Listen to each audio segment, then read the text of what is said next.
Match summary पे एक नजर डाल लेते हैं पाकिस्तान और यूएसए के मैच की। आज यूएसए ने टॉस जीत के पहले पाकिस्तान को बैटिंग की दावत दी। पाकिस्तान लग रहा था एक मौके पे 200 कर जाएगा, लेकिन कुछ अच्छी बॉलिंग एक बार फिर नजर आई। शैडली की 4 विकेट की 25 रन देके फरहान की बड़ी शानदार बैटिंग, 73 बनाए 41 पे, और जैसे मैंने कहा बाबर और शादाब ने बहुत इंपॉर्टेंट 46 और 30 रेस्पेक्टिवली बनाए, 190 का टोटल बनाया। उसके बाद 158 फॉर 8 बना पाया यूएसए, और उसमें तारिक की 3 विकेटें हैं, शादाब की 2 और फिर एक विकेट नवाज और अबरार ने हासिल की। Pakistan getting 4 points now, leading in group A. Welcome to game on है, और आज बात होगी सबसे पहले इस मैच की जो सबसे आखिर में हुआ, पाकिस्तान और यूएसए का। और क्योंकि पहले बैटिंग की पाकिस्तान ने, तो मैं अपने गेस्ट को दावत देता हूं कि तबसरा करें। सबसे पहले अस्सलाम वालेकुम सबको, सकलेन मुश्ताक, मोहम्मद हफीज, सनामीर और उमर गुल। पाकिस्तान के लिए बड़ी खुशी की बात यह है कि अब अपनी जगह और मुस्तहकम कर ली है पाकिस्तान ने अपने ग्रुप में। आई थिंक अब इनके 2 मैच बाकी हैं, एक इंडिया से और एक नमीबिया से। पाकिस्तान कोशिश करेगा कि 2 में से एक जरूर जीते और सुपर 8 के लिए क्वालिफाई करे। पाकिस्तान को पहली बैटिंग मिली हफीज, और फरहान ने एक बार फिर अपने फॉर्म को बरकरार रखा। हालांकि उनके पास पार्टनर अदर एंड से लूज कर रहे थे वो, लेकिन उनकी जो बैटिंग थी वो अपने स्टाइल को बरकरार रखते हुए उन्होंने अटैकिंग मोड ही रखा even after the power play. देखिए, जो अच्छी चीज़ है वो ये है कि साहबजादा फरहान की जो एक उसका नेचुरल पोटेंशियल है ना, वो उसके ऊपर खेल रहा है, वो कामयाब हो रहा है। और अगर आप रिसेंटली उसके पिछले 8 माह की परफॉर्मेंस, 6 माह की परफॉर्मेंस देखें, तो पाकिस्तान की जीत में जो मेजर बैटिंग की कंट्रीब्यूशन है, इम्पैक्टफुल, वो फरहान साहब ज़्यादा कर रहे हैं। उसके बाद कप्तान जो है सलमान आगा, उन्होंने भी किए हैं, लेकिन जो हाईलाइटेड पॉइंट है वो साहबजादा फरहान का ओपनर खेल के परफॉर्म करना, which is a good sign for the Pakistan cricket. मुझे लगता है कि ओवरऑल जो मोमेंटम था वो गेन हुआ, और उसको मेंटेन करने की कोशिश की गई। ऊपर से सलमान भी आउट हो गए, इसमें कोई मसला नहीं है। जब आप इंटेंटिव क्रिकेट खेलते हैं, जब आप कोशिश करते हैं, तो उसमें आउट होने के चांसेस बढ़ जाते हैं। इसलिए सम टाइम लोग कंफ्यूज कर देते हैं लोगों को कि वो एक ही चीज़ के अंदर वो सॉलिड टेक्निक भी देखना चाहते हैं और वो छक्के भी देखना चाहते हैं कि यार वो छक्का भी मारे और आउट भी ना हो। ऐसा हो नहीं सकता। तो मुझे लगता है ओवरऑल अगर मैं पहले 4 बंदों की बैटिंग देखी हूँ, अपार्ट जहाँ पे बाबर ने थोड़ा ज़्यादा टाइम लिया मुझे लगता है, क्योंकि शायद उनकी इनिंग्स एंड में तो 46-32 बॉल्स पे ठीक लग रही है, लेकिन शायद बड़ी टीम के खिलाफ इतना ज़्यादा लंबा टाइम अगर आप पहले 15 या 20 बॉल ले लेंगे तो वो शायद वो दोबारा से वो बर्डन बन जाए।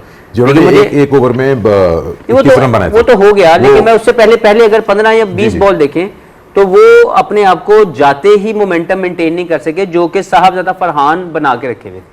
तो ओवरऑल अगर मैं देखूं तो पाकिस्तान की एक अच्छी परफॉर्मेंस, पाकिस्तान का एक अच्छा मैच जिसमें तमाम लोगों की कंट्रीब्यूशन है, बैटिंग में भी और बॉलिंग में भी। और स्पेशली मुझे ज़्यादा खुशी हुई कि उस्मान तारिक खेले, क्योंकि ये ज़रूरी था कि वो एक आउटिंग उनकी हुई हो before to play against India.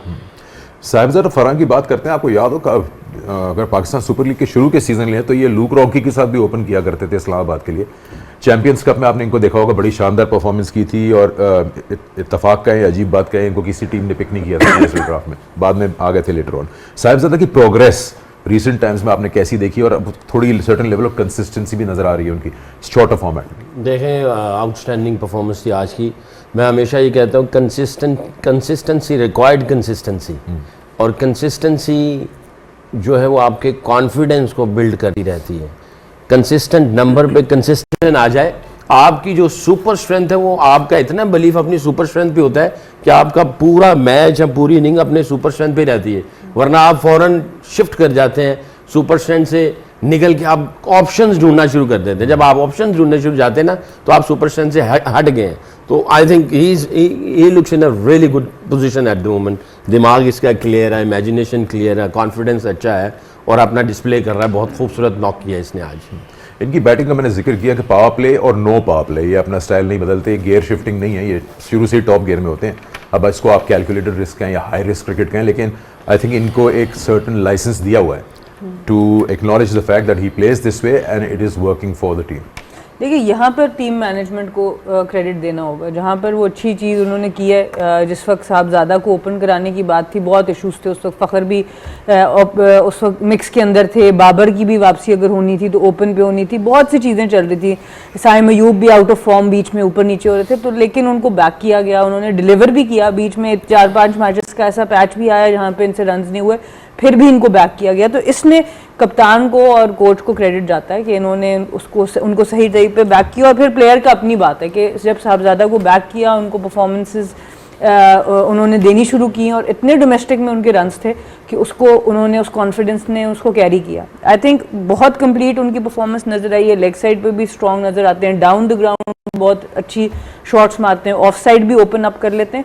सिर्फ एक चीज़ है कि जो रोटेशन ऑफ स्ट्राइक है उसको ही आई गेस इम्प्रूव कर सकते हैं। अदरवाइज अगर इनकी बैटिंग देखें, स्पिनर आ जाए, ऑफ स्पिनर आ जाए, लेफ्ट आर्म स्पिनर आ जाए, फास्ट बॉलर आ जाए, सबको टेक ऑन कर सकते हैं। और आपको ओपनिंग स्लॉट में ऐसे ही प्लेयर चाहिए जिसमें ये प्रॉब्लम ना हो कि जी एक खास किस्म के बॉलर से या एक खास किस्म की फील्ड सेटिंग से। आज कोशिश की इनको लेग साइड पे फंसाने की जब पावर प्ले था, लेकिन खैर हसान आदिल ने बॉल भी बहुत ही ख़राब की ऑफ साइड पे, बट फिर भी इन्होंने ऑफ साइड को फिर ओपन करना शुरू कर दिया। तो ऐसा नहीं है कि एक ही तरफ आपका जोन है। तो आई थिंक ओवरऑल ये चीज़ें इनकी बहुत पॉजिटिव हैं। सिर्फ रोटेशन और स्ट्राइक भी और मजीद हो जाए तो ये 17 का आराम से 100-110 में चेंज हो जाए। एक चीज़ मैं इसमें ऐड करना चाहता हूँ। देखिए साहबजादा फरहान जो इतना कंसिस्टेंट हो गया जस्ट बिकॉज ऑफ कि उसने रियलाइज़ किया, उसने अपने आप को ब्लेम किया। जब ये हमारे साथ ऑस्ट्रेलिया न्यूजीलैंड टूर पे था, तो न्यूजीलैंड टूर पे तो उस टाइम तो इसका वो वहाँ पे उस टाइम पे हफीज़ भी था, भी सेलेक्टर के साथ बात की कि ये डिज़र्व नहीं कर रहा, इसके साथ जाती है, नंबर 4-5 पे इसकी खिलाना। इवन दो अगर वो ओपन पे भी इसको जब चांसेस मिले पाकिस्तान टीम से, तो वो थोड़ा सा उसके स्ट्राइक रेट का मसला था और थोड़े से फास्ट बॉलर पे ये हल्का था। मेरा कहने का मतलब ये है कि जब तक आप खुद अपनी गलती एक्सेप्ट ना करो तब तक आप कामयाब नहीं। उसने जाके डोमेस्टिक में और इसके अपनी एकेडमी में वहाँ पे जाके इतनी मेहनत की है कि फास्ट बॉलर पे और स्ट्राइक रोटेशन पे इसने बड़ा काम किया और अपने स्ट्राइक रेट को बढ़ाने में। तो जब दोबारा इसका कम बैक हुआ है तो आप ये देखें कंसिस्टेंटली और रेगुलरली वो रन भी कर रहा है, ऊपर से कंसिस्टेंट भी है, स्ट्राइक रेट भी बढ़ गया है और जो शॉर्ट बॉल का इसको थोड़ा मसला था अब वो भी थोड़ा सा ऑलमोस्ट सॉर्ट आउट हो गया है। अच्छा, जिस मोमेंटम पे ये खेलते हैं कभी कभार ऐसा लगता है कि कोई नया बैटर आएगा उसको ऑटोमेटिकली उस पेस पे फौरन दौड़ना ज़रा मुश्किल होता है। पाकिस्तान का कि 200 तक जा रहा था पाकिस्तान हफीज़, लेकिन वही हुआ कि 15वें ओवर के बाद थोड़ा मोमेंटम लूज़ हुआ और शार्गली ने आके एक ही ओवर में 2 विकेट्स हासिल की। Then it was revolving doors, batter आ रहे थे और जा रहे थे और आई थिंक बड़ा क्रूशल टाइम था जब साहबजादा फरहान की विकेट गिरी है। Pakistan I think probably would have finished comfortably beyond 200। देखें, ये मैच की वेरिएशंस आती हैं, हर मरतबा वो जो नज़र आ रहा होता है वो नहीं हो पाता, क्योंकि आप एक बैड शॉट्स खेल सकते हैं, कोई एक अच्छा ओवर कर सकता है, कोई एक अच्छा कैच पकड़ सकता है। 30 रन 12 बॉलों पे किए, अगर 190 हम पहुंचे वो उसकी एक बेहतर इनिंग्स हो जाती। अगर वो आउट हो जाता या जैसे बाकियों के साथ हो रहा था कि वो नहीं कर पा रहे थे, जैसे 10 बॉल खेले उसने, नवाज ने, he was not been able to hit the ball. तो ये होता है समटाइम, आपका वो प्लेयर जो बहुत शानदार इम्पैक्टफुल प्लेयर है उससे नहीं लग रही होती। तो मुझे लगता है overall 190 was a good score for the Pakistan bowling.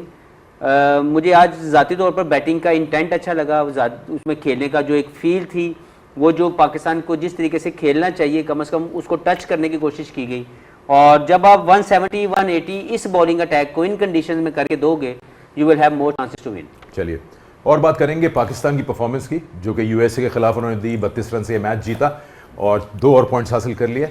तो इस पे और डिटेल डिस्कशन होगा। बात कर रहे हैं पाकिस्तान यूएसए की, और पाकिस्तान ने 32 रन से ये मैच जीत के 4 पॉइंट्स टोटल हासिल कर लिए हैं और लीड कर रहा है ग्रुप ए में इस वक्त। और इसी पे हम आगे बढ़ते हैं। साहिबजादा फरहान की बात हुई, नेक्स्ट अप जिन्होंने बैटिंग में अच्छी परफॉर्मेंस दी आज वो थे बाबर आजम। 4 नंबर बैटिंग करने के लिए आए। आज सलमान जल्दी आउट हो गए थे, 46 बनाए 32 गेंदों पे, जिसपे 4 चौके और 1 छक्का था। और हमने काफ़ी डिबेट की कि आया उनकी यूटिलिटी है नंबर 4 पे या नहीं, या वो ज़्यादा कारामद साबित हो सकते हैं नंबर 3 पर। इस पर बात करेंगे, हमारे सारे पैनलिस्ट बैठे हुए। मैं सना से स्टार्ट कर लेता हूँ।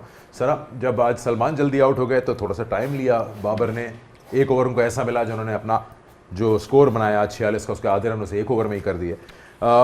It puts you in a situation way you rethink about what you're saying as an expert, and then sometimes you feel कि I'm still standing by the fact that देखें वो ज़्यादा यूटिलाइज करे जा सकते हैं ऊपर के नंबर पे। देखिए इसमें दोनों बातें, ऑब्वियसली एज एक्सपर्ट हम हर दफ़ा सही नहीं हो सकते, बट यहाँ पर यही हुआ कि क्योंकि साहब सलमान अली आगा जल्दी आउट हो गए, तो जैसे आपने कहा कि बाबर को थोड़ा टाइम मिल गया, और उससे पहले अच्छी चीज़ ये भी हुई कि साहबजादा ने बहुत सा पावर प्ले को यूज़ कर लिया था, तो आपके पास थोड़ा मौका था सिंगल डबल करने का, स्ट्राइक अपने पास रखने का भी। तो बाबर की शुलाइजेशन यही है कि अगर टॉप 3 में वो खेलते हैं वो बेहतर है, और इस तरह के ओवर्स आपको आज मेरे ख्याल से यूएसए ने बिल्कुल उसके करीब भी बॉलिंग नहीं कराई जो उन्होंने इंडिया के अगेंस्ट कराई, ठीक है, बहुत बैड बॉल्स थे। तो बाकी टीम्स जो बड़ी टीम्स होंगी वो आपको इस तरह के बड़े ओवर्स इतनी आसानी से देंगी नहीं, तो वहाँ पर फिर आप फंस सकते हैं। ये एक रियलिस्टिक जो है वो ज़रूर एनालिसिस में रखूँगी सामने, बट ऑब्वियसली जो उनका तरीक़ेकार है खेलने का वो हमेशा ऐसे रहता है, वो अपना थोड़ा सा टाइम लेते हैं और बाद में उसको एक्सेलरेट करते हैं। अच्छा, हमने देखा कि आज जो फ्लेक्सिबिलिटी दिखाई टीम मैनेजमेंट और कैप्टन ने बैटिंग ऑर्डर में, जिस टाइम पे बाबर आउट हुए, जितने ओवर गुजर चुके थे, उनको लगा कि उस्मान नहीं शादाब बेटर रिजल्ट दे सकते हैं, उनको ऊपर किया और वो साबित हुआ। यही चीज़ क्या ऊपर भी अप्लाई की जा सकती है कि अगर सलमान, फरहान और साइन अच्छा स्कोर कर दें और आप पहुंच जाएं 12वें 13वें ओवर तक, तो you skip number 4 and get on with your power hitters? जी, ये हो सकता है, क्योंकि बाबर को अगर आप 14वें ओवर में कहेंगे कि जाके वो उस मोमेंटम को जो गेन करके फरहान या सलमान जाएंगे वो मेंटेन करें तो मुश्किल हो जाएगा। तो ये चीज़ें आप ऑन द स्पॉट ऐसे डिसीजंस ले सकते हैं एज ए कोच। जैसे उन्होंने नवाज को भेजा, वो उनका नहीं चल सका या बेहतर रिजल्ट दे सका, तो शादाब आ गए। तो उस्मान क्योंकि एक कंसिस्टेंट प्रेशर में मौजूद है, अब उनको खिलाने की उनकी एक अपनी लॉजिक है, कोई वजह होगी जिसको उनको लगता है कि यार he is the better person, वो जो भी वो, क्योंकि ऐसे विकेट कीपर किसी ने तो खेलना है। लेकिन अगर नवाज, शादाब और फ़हीम की बात करें तो इनके अंदर वो बैटिंग की एबिलिटी मौजूद है कि अगर 13-14 ओवर के बाद इनकी बारी आती है तो दे कैन प्ले दो 6 ओवर 5 ओवर्स वेरी वेल। तो ये हम देख सकते हैं कि अगर फ्यूचर में कभी ऐसा कोई मौका मिले, अल्लाह करे कि वो मिल जाए, अगर वो मिल गया तो बाबर हो सकता है ना खेले, उसको बारी भी ना दे, ये भी हो सकता है कि उसको एंड तक बारी ना दे। जो प्रमोशन मिली शादाब को आज, जिस तरह की बैटिंग की, एज अ बैटर मैं उनकी बात कर रहा हूँ, फ्लेक्सिबिलिटी नज़र आती है। I think he loves batting. एक तो हम जब देखते हैं कि जब PSL भी हो रहा है, ही डजंट शाई अवे कि वो ऊपर के नंबर पे आए। I think it's also about the responsibility या आई कॉन्टैक्ट कोच का होता है कि मुझे नज़र आ रहा है confidence that he is wanting to out there. देखिए, फाइनल कॉल कैप्टन और हेड कोच का और बैटिंग कोच, ये तीनों मिलके फाइनल कॉल बनाते हैं कि भाई अगर नंबर्स ऊपर नीचे करने हैं तो आप उनको वेल बिफोर टाइम बता भी दें और प्रिपेयर्ड भी कर दें। और अगर आपने बताया नहीं, वो उनकी प्रेपरेशन नहीं है, तो फिर ज़ाहिर है आपने फाइनल जाके कॉल दे दी उसी वक्त, तो वो तो जो है ना वो उसको उस क्लैरिटी के साथ नहीं जा सकता। तो मेरा ख्याल है ये एक्सरसाइज इन्होंने पहले की होगी और आई थिंक उसने शादाब ने जो है वो उसका मैक्सिमाइज़ किया। करते ना आप तो बॉलर की उस वक्त जो है ना बिल्कुल दिमाग घूम जाता है। तो शादाब ने ये एक साइड पे नहीं कॉन्सेंट्रेट की, उसने दोनों साइड के ऊपर बाउंड्रीज मारी। और यही एक गेम अवेयरनेस का भी होता है। और आप ये नहीं कि आप पहले से ही अज्यूम कर चुके हैं और प्री मेडिटेटेड शॉट्स खेल, ऐसा नहीं है वो। तो ये इन्होंने बहुत अच्छा किया। जो हफीज़ ने जो बात कही है, ऐसा हो भी सकता है कि अगर कोई ऐसी सिचुएशन आ जाए, हो सकता है बाबर को भी बारी ना मिले और ऊपर वाले अगर नीचे चले जाते हैं, 13, 14, 15 ओवर तक चले जाते हैं, फिर आप अपने वो उन बैट्समैन को अपॉर्चुनिटी देते हैं जो कि पावर हिटर हैं, जो जाके जो है ना वो एग्जीक्यूट कर सकते हैं। बट आई थिंक मैं ये समझता हूँ ये और बेहतर हो सकता था। 190 ये 2-10 तक जा सकते थे।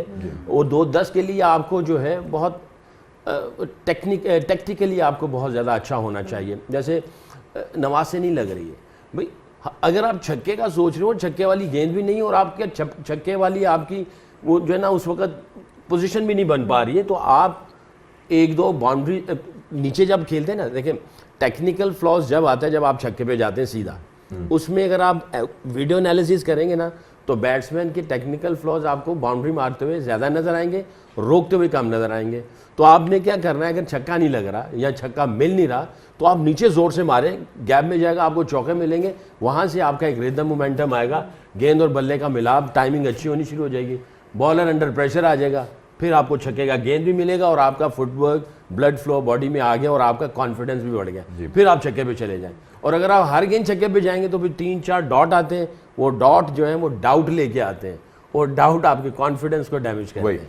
तो इसमें थोड़ा सा आपको इंटेलिजेंट होना पड़ेगा। और आज इंटेलिजेंट क्रिकेट जो पाकिस्तान ने खेली नजर आया कि जैसे बाबर को थोड़ा टाइम लगा तो साहिबजादा फरहान एक एंड से मोमेंटम को बरकरार रखे हुए थे और जिससे नहीं लग रही वो ज़्यादा कंज्यूम नहीं कर रहा था, बॉल स्ट्राइक को ब्लॉक नहीं किया हुआ था। यही चीज़ हुई थी नवाज के साथ, जब उनसे नहीं लग रहे थे तो शादाब एक एंड से एक्सेलरेटर पे पैर रखे हुए थे। बात करते हैं ऑलराउंडर्स की, कोशिश करता है ऑलराउंडर कि अगर बैटिंग में नहीं कर सका तो बॉलिंग में कुछ करूं या फील्डिंग में कुछ करूं। इस पर मैं उमर से पूछूंगा, शादाब की बात कर रहे हैं, आई थिंक आज वो अपनी बैटिंग के बाद बॉलिंग में भी रेप्लिकेट कर पाए, 2 for 26 उन्होंने किया। ऐसा होता है कि अगर ऑलराउंडर बॉलिंग ऑलराउंडर हो वो बैटिंग में पहले अच्छा कर जाए तो उसका थोड़ा कॉन्फिडेंस लेवल और ज़्यादा बढ़ जाता है जब उस बॉल उसके हाथ में आती है। जी बिल्कुल, स्पेशली ऑलराउंडर के साथ। और फिर ये आप पे भी डिपेंड करता है कि मेंटली आप कितने स्ट्रांग हो। आप एक चीज़ के बारे में नहीं सोचिए, जो अपॉर्चुनिटी आपके हाथ में है उसको आप ग्रैब करते हो। तो आई थिंक शादाब का ऑब्वियसली पाकिस्तान टीम के लिए बड़े खुशाइन बात है कि जिस तरह शादाब परफॉर्म कर रहा है लोअर ऑर्डर में, बैटिंग में नवाज कर रहा है। लास्ट मैच के ऑफलेट हम देखा शादाब थोड़ा स्ट्रगल कर रहे थे, लेकिन आज कॉन्फिडेंस नजर आया, बॉल भी सही जगह गिर रहा है। एंड इट्स जस्ट अबाउट कि आप एक एंड से टीम को अच्छा स्कोर दिलाने में कामयाब हुए हैं बैट के साथ। You just believe that this is your day. I hope I'm making some sense. नहीं, इस पे हम सारे ऑलराउंडर्स तो एग्रीड है। agreed है इसमें। तुसी जो कह रहे हो इधर कोई सच लकी कह रहे कमेटी हो, नहीं है। आलम जो कह रहे हो सच कह रहे हो। चले, एक सवाल मैं आपसे करता हूँ। कल हमने मजाक में लकी कमेटी निकाली थी उस्मान खान उन्होंने की भी कटी बात। हाँ, उस्मान खान के लिए आज उनको पता ही गालिबन 7वें या 8वें नंबर पर बैटिंग भेजा गया। Again it was a strategical decision जहाँ पे पाकिस्तान था उस स्टेज पे, लेकिन do you feel there is confidence level कि उनको भेजा जाए, वो एज अ स्पेशलिस्ट बैटर खेल रहे हैं, बैटर कीपर? देखिए सिचुएशनल एक चेंज किया, क्योंकि जो शादाब, नवाज और फ़हीम है ये उस मौके की मुनासबत से बेहतर ऑप्शन थे, जो कि बिल्कुल ठीक डिसीजन है।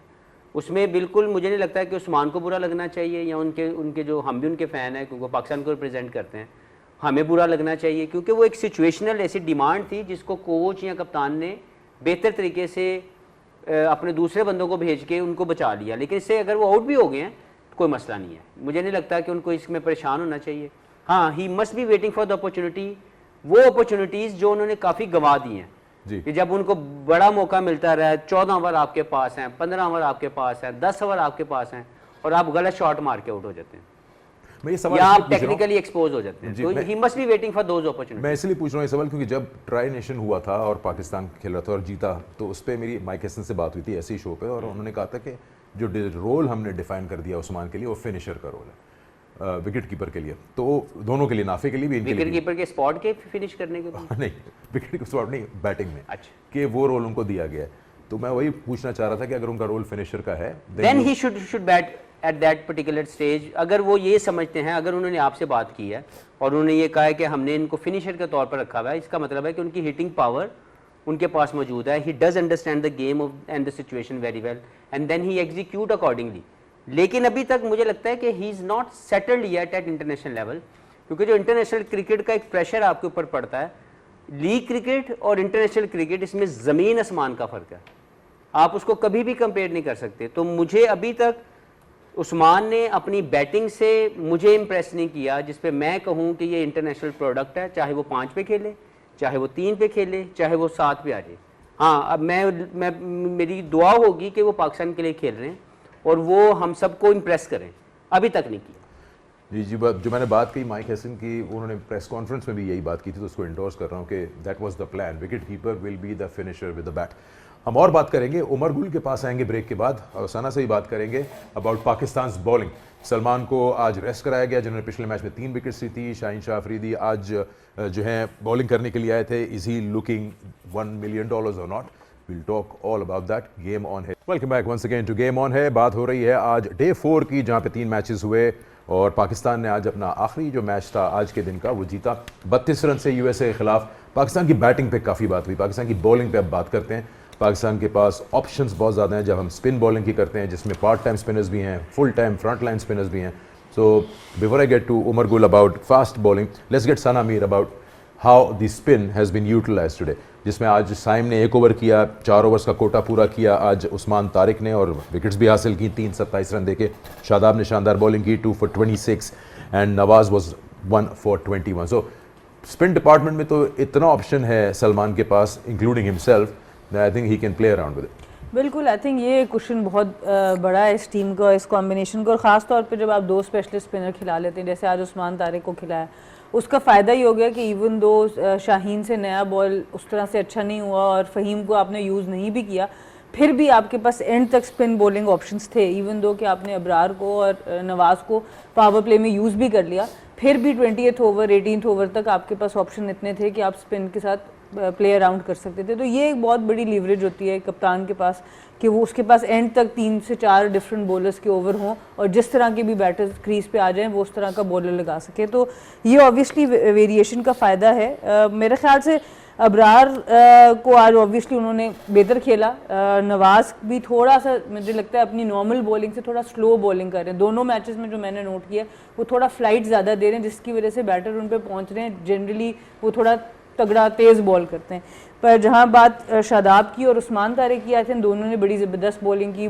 शादाब की वही जो हम रेवोल्यूशंस की बात कर रहे हैं और बहुत अच्छा डिप भी आ रहा है साथ, तो आई थिंक ये बड़ा इंपॉर्टेंट चीज़ होती है और सही जगह से आप वेरिएशन कर रहे हैं। तो उनकी बॉलिंग बहुत अच्छी आज नज़र आई और उस्मान तारिक वंस अगेन उनको पकड़ना इस वक्त मुश्किल हुआ है। हाँ, तो ओवरऑल हाँ जी, तो ये आई थिंक ये आपके पास, अब मेरे ख्याल से तो आपके पास ट्रम्प कार्ड है, आपको इसको डेफिनेटली खिलाना चाहिए। अब किसकी जगह खिलाना चाहिए ये उमर गुल से आपने पूछना है, क्योंकि कल इन्होंने कहा था कि आपको सलमान मिर्ज़ा को नहीं बिठाना चाहिए और मैं एग्री करती हूँ कि उनको नहीं बिठाना चाहिए। देखिए आज 5 स्पिनर और 1 फास्ट बॉलर के साथ पाकिस्तान ने अपनी बॉलिंग की है।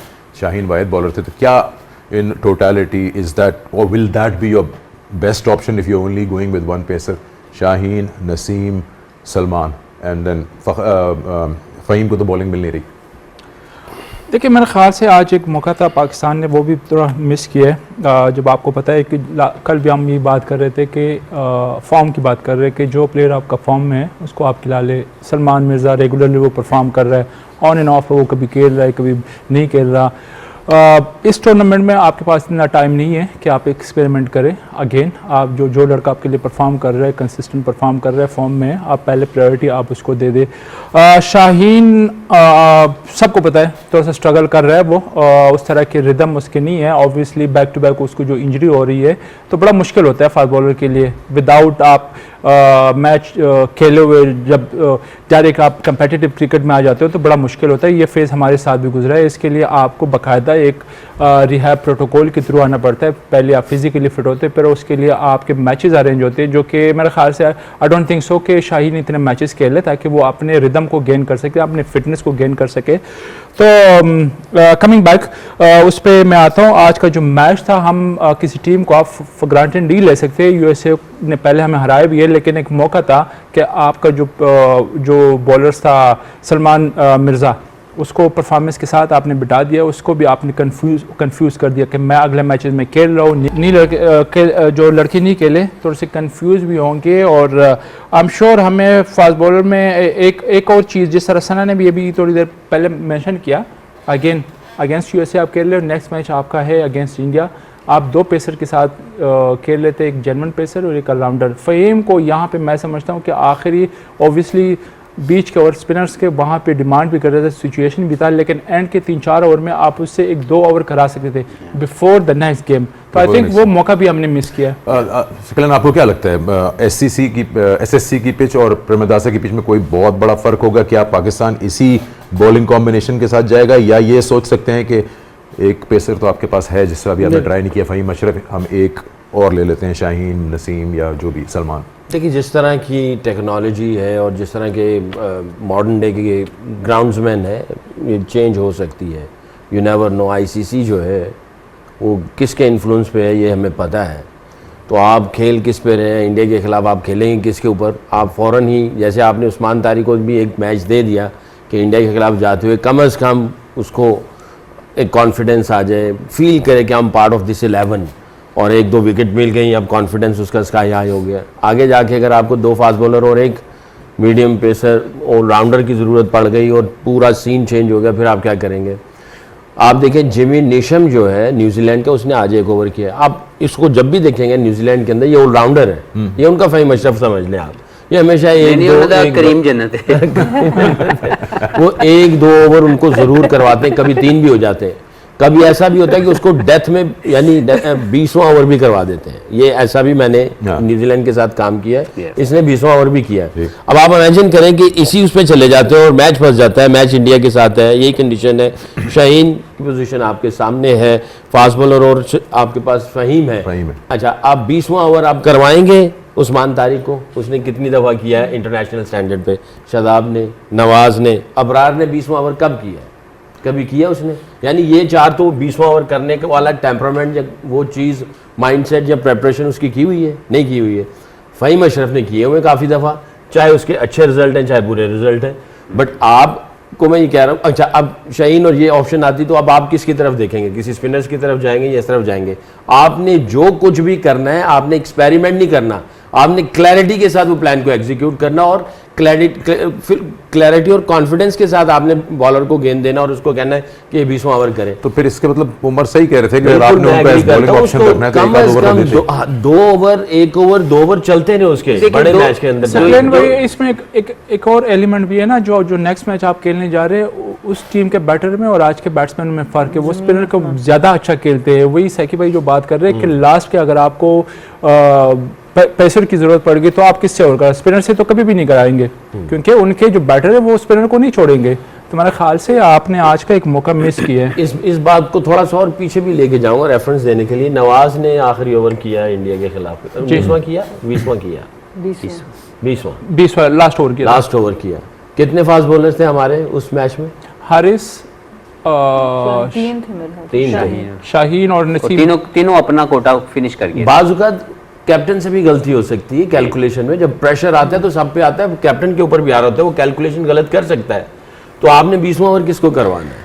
असल में जो मामला है ना वो ये जो मैं इसको बहुत सारी मैं अगर चीजें बात कर दूं, जो फ़हीम है वो हमारे बॉलर बैट्समैन है, वो बैट्समैन बॉलर नहीं है। Don't confuse, bowling allrounder, is a bowling allrounder. अगर 2 वर्ल्ड कप के मैच हो जाएं और दोनों में हमारे कप्तान उसको इस्तेमाल ना करें, ये बात समझ नहीं आई। आप उसको 1-1 ओवर 2-2 ओवर तो दो, ताकि उसकी बॉडी चलती रहे, उसको उसका दिमाग चले कि मैं यहाँ पे किसी वक्त भी मुझे यूटिलाइज किया जा सकता है।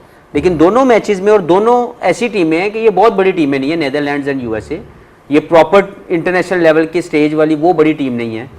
तो इन दोनों मैचेस के अंदर फ़हीम को 1 ओवर भी ना देना और फिर ये एक्सपेक्ट करना क्या वो फ़र्ज़ करें ज़रूरत पड़ती है, जो कि पढ़नी है इंडिया के खिलाफ, मुझे नहीं लगता कि इस टीम में अब कुछ चेंज होनी चाहिए। अगर पढ़नी है तो वो कहाँ करेगा? क्योंकि उसने तो 2 मैचेस में आपने उसको बॉलिंग नहीं करवाई, कॉन्फिडेंस ही नहीं दिया। मैं आपसे यही पूछने वाला था कि क्या आपको लगता है कि यही 11 होगा? जी, अगर कोई लकी कमेटी ना निकली तो यही होगा। मैं बॉलिंग की बात, सिर्फ बॉलिंग पे, कंडीशंस मैटर कर सकती हैं शायद। अगर कंडीशन देखें, normally no matter what, if you play in Premadasa expect a lot of turn, a lot of gritty innings to be played there. वहाँ पे हिट थ्रू द लाइन, जैसे हमने ये 2 मैचेस देखे, ऐसा कुछ नहीं मिलने वाला। वो कुछ भी कर लेना, वहाँ पे hit through the line pitch नहीं बन सकती, वहाँ पे ग्राफ्टी पिच बननी है, वहाँ पे इनिंग्स बनानी पड़नी है, प्रॉपर स्ट्रॉन्ग हिट आपको मारनी पड़नी। कल आपने कहा था कि उस्मान तारिक वो बॉलर है, वो सरफेस डिपेंडेंट नहीं है, तो आज उनकी आउटिंग और उनको मिलना और अच्छी परफॉर्मेंस 3 for 27, मतलब उनको मेंटली तैयार कर दिया है कि आपने खेलना है। वो नहीं, वो उनको करवाना चाहिए था। ये एक अच्छा डिसीजन है कि उसको बड़े मैच से पहले, क्योंकि देखें इंडिया पाकिस्तान का मैच, हम जब 20 ओवर की फील्डिंग है, ये जो फील है, he will gain a lot of confidence, और जब इंडिया के खिलाफ ही खेलने जाएगा इसका दिल गुर्दा बड़ा होगा। मैं सना से ही पूछ लेता हूँ, क्योंकि हम पाकिस्तान की बॉलिंग की बात करें, फ़हीम अशरफ रहेंगे 11 में, तो ऑफकोर्स यूटिलाइज नहीं किया एज अ बॉलर, वो हैं आपके पास एज एन ऑप्शन। अब आप सलमान, शाहीन या नसीम, किसको खिलाना चाहेंगी 15 तारीख? देखिए ये एक बहुत बड़ा कंसर्न आप किसको खिलाना चाहेंगे? मेरे नज़दीक देखें, अब नसीम को, सबसे बड़ी बात है नसीम को हमने अब देखा नहीं है इतना कि क्या वो नया बॉल और पुराना बॉल कैसे कर रहा है। इस वक्त जो फॉर्म सबसे अच्छी नज़र आ रही है, फॉर्म के हिसाब से तो सलमान मिर्ज़ा की फॉर्म इस वक्त नज़र आ रही है। शाहीन आपके न्यू बॉल स्पेशलिस्ट ही हैं, वो अपने पीक पर भी, जिस वक्त इंजरी उनकी नहीं भी थी, उस वक्त भी वो ज़्यादा उनको यूज़ कर लिया जाता था नए बॉल के साथ। अभी आप अगर एक पेसर के साथ जाएंगे और फ़हीम अशरफ के साथ, तो आपको एक ऐसा बॉलर, फास्ट बॉलर खिलाना चाहिए जो डेथ में भी आके जिम्मेदारी। नसीम ने किया T20 में डेथ बॉलिंग, फिर आपके पास, इसीलिए आज को जो उमर भाई बात करें, बिल्कुल सही बात करें कि आपको आज नसीम को खिलाना चाहिए था। अगर आपने एक ही फास्ट बॉलर खिलाना था, नसीम को भी खिला लेते, ताकि आपको अंदाज़ा हो जाता कि हम इतने क्रूशल मैच में किस बॉलर के साथ जाएंगे। क्योंकि मेरे नज़दीक शाहीन पे as a single fast bowler अगर आप खिलाएंगे तो वो इस वक्त की फॉर्म में उनकी वो क्लास बॉलर रहे हैं, उन्होंने आउटस्टैंडिंग पाकिस्तान के लिए सर्विसेज दी हैं, पर इस वक्त जो उनकी फॉर्म है अगर आप एक पेसर स्पेशलिस्ट से जा रहे हैं मेरे ख्याल से वो बेस्ट चॉइस नहीं है। तो ये क्या वजह है कि जब सबको नज़र आ रहा है और एक थोड़ा सा डाउट आ रहा है कि ठीक है he is a very good world class bowler but he is not is 100%, think tank को ये चीज़ नज़र आ रही होगी या दे आर बैकिंग गेम कि हम श्योर कि डिलीवर कर देंगे बड़े मैच में? आई थिंक वो ये उनके माइंड में यही है कि इसकी जो पास की परफॉर्मेंस है उस रेपुटेशन पे उसको खिला रहे, उसकी जो रेपुटेशन है जिस तरह उसने परफॉर्म किया है उसी को देख के मेरा ख्याल से खिला रहे, बीइंग अ सीनियर उसको खिला रहे। लेकिन अगेन यहाँ पे आप डाउट्स पैदा कर रहे हैं, आपकी क्लैरिटी नहीं है, क्योंकि आप अगेन मैं बात करूँगा कि अगले मैच के लिए आपने अगर वही 2 पेसर के साथ जाना है तो आपके जो दूसरा पेसर होगा फ़हीम अशरफ, स्टिल उसके डाउट्स है, वो सोचता होगा कि कैप्टन के मेरे ऊपर ट्रस्ट नहीं है कि 2 मैचेस में मुझे 1-2 ओवर भी नहीं गए, तो अगर नेक्स्ट मैच में ज़रूरत पड़ती है और वो आते तो उसके कॉन्फिडेंस लेवल क्या होगा। आई थिंक काफ़ी चीज़ें हैं जो क्वेश्चनेबल है और वो आप आज एक्सपेरिमेंट वो लिया या वो उस चीज़ों को आप कर सकते थे, वो मौका आपने मिस किया है। और आज आप खाली पाकिस्तान के बॉलर्स में से शाहीन सबसे एक्सपेंसिव नहीं रहे, आप ओवरऑल बॉलर्स यूएसए और पाकिस्तान के दोनों साइड से जो 4 ओवर जिन बॉलर्स ने कराए हैं सबसे ज़्यादा एक्सपेंसिव हो रहे हैं। So it is a concerning sign कि आप ना नए बॉल से डिलीवर अभी हो पा रहा है ना पुराने से, तो ऐसी सिचुएशन में as a single fast bowler मुश्किल हो जाएगा। हाँ, इनके साथ एक और स्पेशलिस्ट फास्ट बॉलर खेल रहे हो और आपका वो टीम का कॉम्बिनेशन हो फिर इतना मुश्किल नहीं है, बिकॉज आपको लगता है कि हाँ चलो अगर हमें किसी वक्त 2 या 3 ओवर भी इनसे मिल गए तो शायद वो मैच विनिंग हो सकते हैं। पर जहाँ आपको पता है कि 4 ओवर आपको चाहिए फास्ट बॉलर से, वहाँ आपको अच्छे फॉर्म का फास्ट बॉलर चाहिए। ठीक है, अच्छे फॉर्म की बात कर रहे हैं तो आज न्यूजीलैंड ने यूएई को 10 विकेट से हराया। हालांकि 173 बनाए थे यूएई ने पहले बैटिंग करते हुए, लेकिन साइफर्ट और फिन एलन ने उसको बिल्कुल ही ऐसा कर दिया जैसे कोई स्कोर ही ना हो। इसको भी देखेंगे और पहला मैच नीदरलैंड नमीबिया का उसका भी हल्का फुल्का जिक्र होना चाहिए। तो हमारे साथ रहिएगा, देखते रहे गेम ऑन है। Welcome back to game on है। बात हो रही है T20 वर्ल्ड कप के चौथे दिन के मैचेस की। पाकिस्तान यूएसए की हमने काफ़ी जिक्र किया और पाकिस्तान ने मैच जीता। अब हम बात करते हैं जो कि मैच 2 था आज न्यूजीलैंड और यूएई के बीच। यूएई की पहली आउटिंग थी और यूएई ने पहले बैटिंग करते हुए अच्छा स्कोर बनाया, 173 6 खिलाड़ियों को नुकसान पर। उनके कप्तान वसीम ने 66 नॉट आउट किए 45 बॉल्स पे, इसमें 4 चौके 3 छक्के भी शामिल थे। लेकिन ये स्कोर कम साबित हुआ। न्यूजीलैंड ने T20 वर्ल्ड कप की हिस्ट्री का हाईएस्ट ओपनिंग स्टैंड रजिस्टर किया, जिसमें किसी भी विकेट के लिए एक्चुअली टिम साइफर्ट और फिन एलन ने शानदार बैटिंग की और उन्होंने ये 175 सिर्फ 15.2 ओवर से बना दिए, जैसे कि कोई स्कोर ही नहीं था। तो इस पे बात करते हैं। मैं आपके पास आऊँगा सकलें, क्योंकि न्यूजीलैंड के साथ आपने काम किया है। न्यूजीलैंड जो है वो बड़े दबे छुपे हर वर्ल्ड कप में फाइनल 4 में आते हैं और वो कहते हैं ना कि अब यूजुअल सस्पेक्ट इन्होंने आना ही है। ये उनकी कंसिस्टेंसी दिखाता है। आज इनकी बैटिंग की परफॉर्मेंस नजर आई और जिस तरह से वो खेले हैं, जो हम बात कर रहे थे किसी और टीम के लिए कि सीनियर साइड्स को स्टैम्प करनी चाहिए अपनी अथॉरिटी, आई थिंक ये क्लियर एग्जांपल है। डेफिनेटली ये huge massive statement for the other teams जिस तरह इन्होंने खेला है। और जब भी आते हैं ये इनकी प्रेपरेशन आउटस्टैंडिंग किस्म की होती है। हैवीली ये रिलाई करते हैं वो अपनी प्रेपरेशन के ऊपर। जैसे मैंने पहले भी कहा था कि हर सीरीज़ में इनकी लर्निंग्स क्या होती हैं, उसके ऊपर ये अपने आप को तैयार कैसे करते हैं, उन लर्निंग्स को एग्जीक्यूशन में कैसे लेके जाते हैं और फिर जब मेगा इवेंट्स आते हैं तो इनकी प्रेपरेशन पूरी कंप्लीट होती है। आप ये देख लें कि इस वर्ल्ड कप से पहले ये कहाँ पे सीरीज़ खेल रहे थे, तो ये पहले से इन्होंने प्लान किया हुआ था। तो ये वेल प्रिपेयर्ड आते हैं और एक स्टेटमेंट भी दे दी इन्होंने और इनका ट्रैक रिकॉर्ड हमारे सामने ही है कि ये हर दफ़ा टॉप 4 में जाते जाते हैं। इस वक्त इनकी जो टीम है वो कंप्लीट लगी है, चाहे बॉलिंग के एतबार से देखा जाए चाहे बैटिंग के एतबार से। फील्डिंग तो इनकी हमेशा से आउटस्टैंडिंग होती है। और ये जो कैप्टन है इनका सेंटनर, वो लगता नहीं है but he is a very deep thinker, बहुत ही यानी गेम को जानता है, समझता है और इसका जो रिलेशन है प्लेयर्स के साथ वो आउटस्टैंडिंग किस्म का है। और ये ख़ास तौर पे न्यूजीलैंड की टीम की ये क्वालिटी है, वो अपनी जो फ्रेंडशिप है वो उसको बाकायदा बताते भी हैं, करते भी हैं, एक दूसरे का ख्याल रखते हैं। और ये जो है ये बड़ी सिस्टम को बड़ा वो अप्रिशिएट करते हैं कि भाई हम सब दोस्त हैं। और आप ये देखेंगे ये ज़्यादा वक्त सारी टीम इकट्ठे गुजारती है और आई थिंक हमें ये सीखना चाहिए पाकिस्तान को। हमारे 3-4 ग्रुप्स इधर हो जाते हैं और हम लोग इकट्ठे गुजारते नहीं हैं। हाँ। जब मैंने जितना भी इनके साथ वक्त गुजारा, सारे लड़के टीम रूम में ही होते थे, एक साथ ही, और एक साथ क्रिकेट डिस्कस कर रहे हैं, लाइव डिस्कशन हो रही हैं, एंजॉय कर रहे हैं, एक दूसरे के लिए कॉफ़ी बना रहे हैं।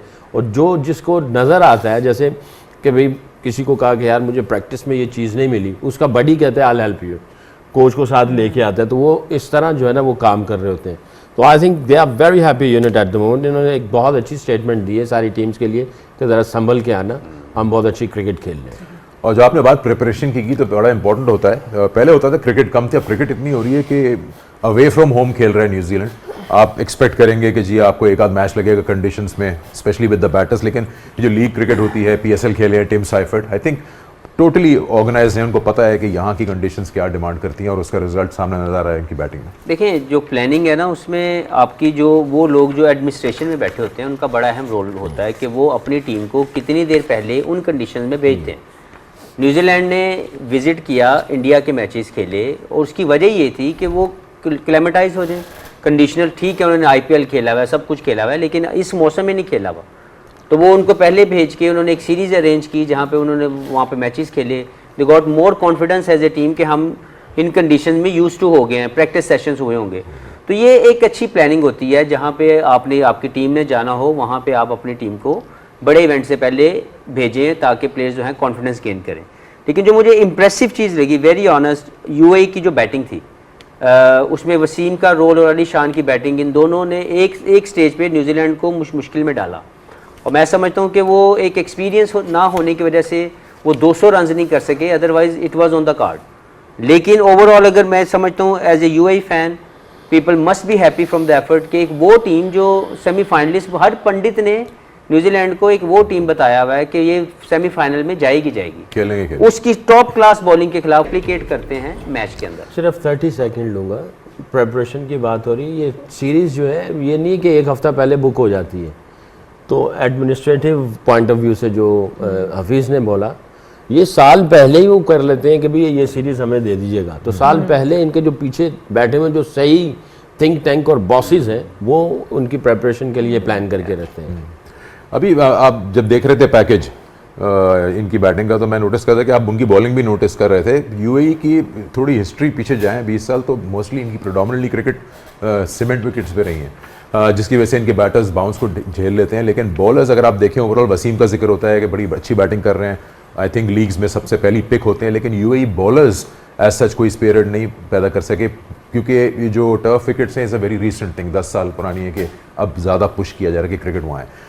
यू फील कि आज जो इनकी बॉलिंग टोटली न्यूट्रलाइज हो गई, उसमें थोड़ा सा रोल ये भी है कि डिफरेंट कंडीशंस, टर्फ, एवरीथिंग, वो इतनी ज़्यादा इनकी नहीं है बॉलर्स की प्रिपरेशन? नहीं, मेरे ख्याल से प्रिपरेशन उनकी है। ये जितने भी ये है जो बॉलर्स के रोहित हो गया या जुनैद सदीकी हो गए, ये रेगुलर T20 क्रिकेट खेलते हैं और सेम कंडीशन लाइक UAE में खेलते हैं। ये T10 भी खेले, T20 भी वहाँ पे खेले। लेकिन अगेन वही कि आपके जो कम्पिटिटिव मैचेस है, आप अगर अपने से बेहतर टीम के अगेंस्ट खेलते हो तो आपको प्रेशर हैंडल करना आता है। आप प्लानिंग किस तरह करते हो छोटी टीमों के अगेंस्ट, तो सम टाइम आपके प्लान्स चलते, लेकिन बड़ी टीम के अगेंस्ट जब तक आप प्लानिंग के साथ नहीं आएंगे तो आप कभी भी कामयाब नहीं हो सकते। मेरे ख्याल से आज जो मुझे लगा है कि UAE के जो बॉलर थे वो बिल्कुल क्लूलेस थे, उनके पास कोई प्लान नहीं था, क्योंकि जो शॉटें टिम साइफर्ट ने और फिन एलन ने मारी है वो ऐसे लग रहा था कि इसको नेट में प्रैक्टिस कर रहे, उनके जोन में बॉल कर रहे थे।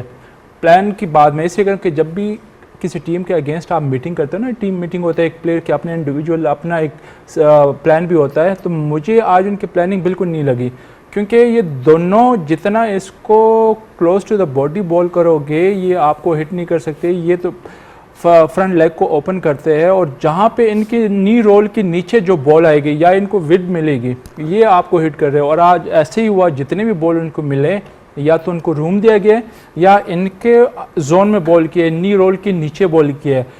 ऐसे सिचुएशन में आप क्या करते हो, जब आपको प्लेयर इस तरह हिट कर रहे हैं ना, तो एक तो उनके पेस भी इस तरह नहीं है, लेकिन फिर आप अच्छे पेस के साथ जब आप बैट्समैन को क्रैम करते हो, उनके वेस्ट हाइट पे यहाँ पे बॉल लेके आते हो ना, तो वो कभी भी आपको हिट नहीं कर सकता। तो मेरा मतलब ये है कि आज उन्होंने बिल्कुल विदाउट एनी प्लान T20 में इन्होंने UAE के तकरीबन सारे ही मेन सर्किट के प्लेयर्स उसमें खेलते हैं, तो फिन एलन तो नहीं है, टिम साइफर्ट है, इनको तो इन्होंने बॉलिंग की है या इंटरनेशनल लेवल के बैटर्स। आई थिंक अगेन वही बात आती है, इंटरनेशनल और फ्रेंचाइज क्रिकेट में बहुत फ़र्क है, क्योंकि इंटरनेशनल क्रिकेट में आप अपने मुल्क को रिप्रेजेंट करते हो, आप पे बड़ा प्रेशर होता है, आपके अपनी कंट्री के अवाम का, अपने फैंस का प्रेशर होता है। फ्रेंचाइज क्रिकेट में आपके साथ सराउंडिंग में दूसरे भी जो प्रोफेशनल क्रिकेटर है वो भी होते हैं, आप पे इतना प्रेशर नहीं होता। यहाँ पे आप सेलेक्टिव जिस काम के लिए होते हैं वो आपसे डिमांड करते हैं, आपसे एक्सपेक्टेशन होती है कि आप परफॉर्म करके दो।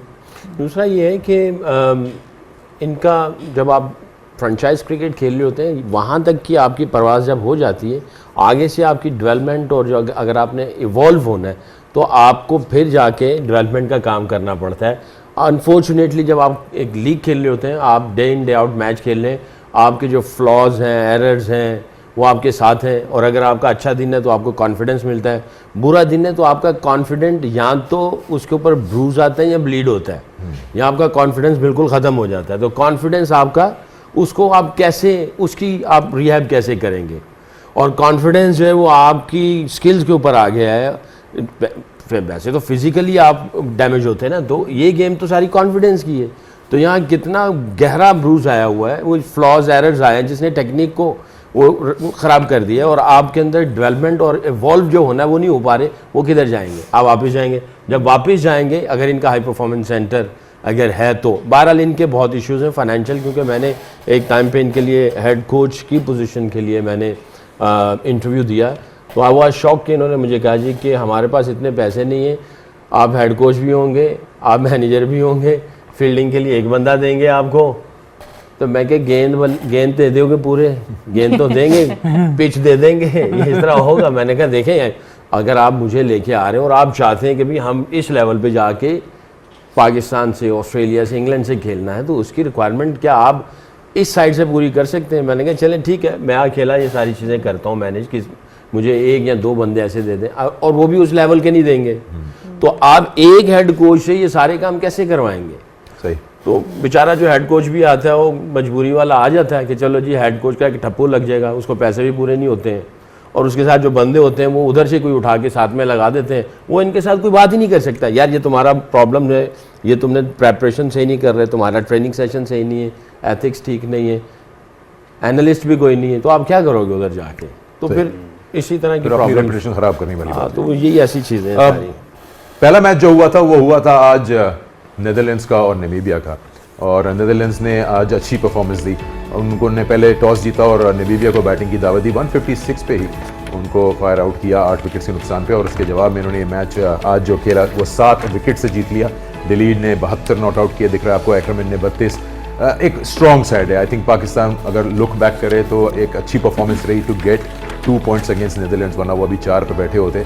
पाकिस्तान के पास अब 2 मैच नामीबिया और इंडिया है, तो पाकिस्तान फेवर करेगा, ये होप करेगा कि they have a chance for super 8। लेकिन ये परफॉर्मेंस दिखाती है कि नीदरलैंड्स की ग्रोथ और उनकी कंसिस्टेंसी अच्छी है सना, और इनके पास जो प्लेयर्स काफ़ी अरसे सर्किट में हैं, वैन डे मर्वे तो 40+ हैं, but he still very much out there in your face. बिल्कुल, और वही बात है, हम ऑलराउंडर्स की बात करते हैं, बेस्ट लीडर मेरे ख्याल से बहुत ही आउटस्टैंडिंग इनके लिए परफॉर्मेंस करते हैं, बैट हो या बॉल हो, वो उनकी मुझे बड़ी परफॉर्मेंसेस पसंद है। और ओवरऑल एक एक्वामैन की बात कर लें, एक मैच्योर टीम नज़र आती है डेफिनेटली। और नामीबिया भी की टीम में भी बहुत अच्छे प्लेयर्स हैं। आई गेस जो उनके कैप्टन है रास्मस, उनकी भी जो परफॉर्मेंस बड़ी ज़बरदस्त नज़र आई। आज ऑब्वियसली थोड़ा स्ट्राइक रेट अच्छा ही था, बट उस तरह की परफॉर्मेंस अगर आप देखें तो ओवरऑल मेरे ख्याल से नीदरलैंड्स और पाकिस्तान वाला जो मैच था डेफिनेटली वो क्रूशल था, पर नामीबिया को भी अगेन आप लाइट नहीं ले सकते। इंडिया का मैच अब आपका बहुत ज़्यादा क्रूशल है, बट ओवरऑल सारी एसोसिएट नेशंस जो हैं वो काफ़ी ज़्यादा इम्प्रूव कर रही हैं। हम जब देखते हैं, और यही बात हम कर रहे थे कि जैसे अभी यूएई को एक सरप्राइज़ नज़र आया है, नेपाल की परफॉर्मेंस बहुत ही आउटस्टैंडिंग थी, तो उसी तरह से नीदरलैंड्स ने भी अच्छी परफॉर्मेंस दी। नामीबिया भी अगर देखा जाए पहला मैच अपना वर्ल्ड कप का खेल रहे थे, उन्होंने अभी तक कोई मैच अभी तक कंडीशंस को उस तरह से फील नहीं किया था, तो ठीक खेले वो भी। But obviously Netherlands with the experience of their players and playing a match before this, तो दे वर डेफिनेटली ऑन टॉप। हाँ, और इस ग्रुप में इनका मैच यूएसए से है, if they can beat them तो ये पॉइंट्स टेबल पे तंग कर सकते हैं बाकी टीमों को। बहरहाल छोटा सा ब्रेक लेंगे, बात करेंगे आने वाले 3 मैचेस की जो खेले जाएंगे ICC men's T20 world cup में। तो हमारे साथ रहिएगा, गेम ऑन है